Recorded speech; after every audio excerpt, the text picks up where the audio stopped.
यह सबसे ज्यादा सुरक्षित महसूस होने वाला आश्रय है। इसे सैकड़ों लकड़ी के लट्ठों से बनाया गया है।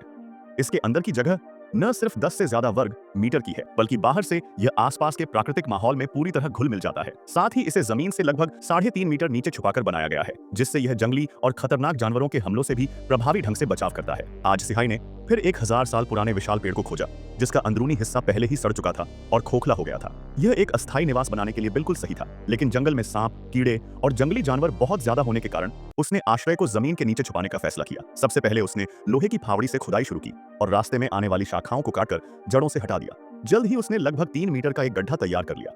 फिर वह और नीचे तक खुदाई करता गया। नीचे की मिट्टी काफी ढीली थी। थोड़ी ही देर में गहराई इतनी हो गई कि वह उसकी कद काठी से भी ज्यादा थी।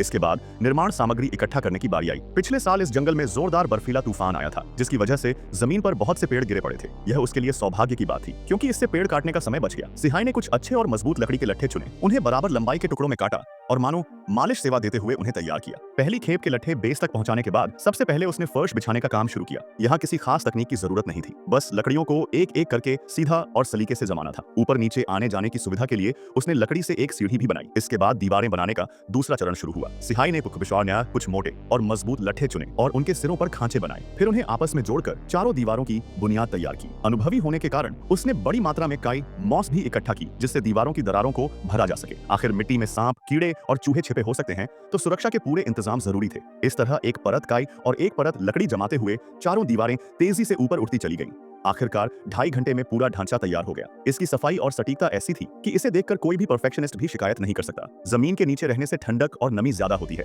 इसलिए नए घर में एक फायरप्लेस लगाना जरूरी था। सिहाई ने पहले दीवार में फायरप्लेस की जगह काटी, फिर फावड़ी से क्षैतिज खुदाई की। जब गहराई पर्याप्त हो गई तो ऊपर से नीचे की ओर रास्ता बनाया। यही धुएं के निकलने का रास्ता बना। अब जब गर्मी और खाना पकाने के लिए अंगीठी तैयार थी, तो अगला फर्नीचर था बिस्तर। उसने लकड़ी के लट्ठों के दोनों सिरों को नुकीला बनाया और उन्हें दीवारों की दरारों में फंसा दिया। इस तरह एक के बाद एक लट्ठे जमाकर एक सूखा और आरामदायक लकड़ी पत्थर का बिस्तर तैयार हो गया। उस पर लेटने से तो कमर दर्द तक होने की हिम्मत नहीं करता, और जब बिस्तर बन गया तो जाहिर है कि बाकी फर्नीचर भी चाहिए। समय बचाने के लिए अगर इसकी मेहनत आपको थोड़ी भी पसंद आए तो पार्ट 2 के लिए लाल दिल कमेंट में भेजें।